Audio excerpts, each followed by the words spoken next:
দেহ পাশে কেউ কেঁদো না, গল্পগুলো রেখো অজানা, গানখানা থেকে খুঁজে নিও মোর সে গল্প,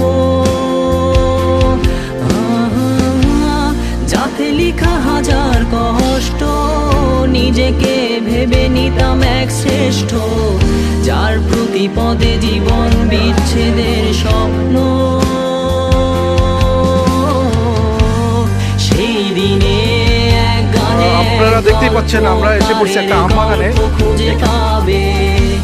খুঁজে পাবে না সেই গল্পকার।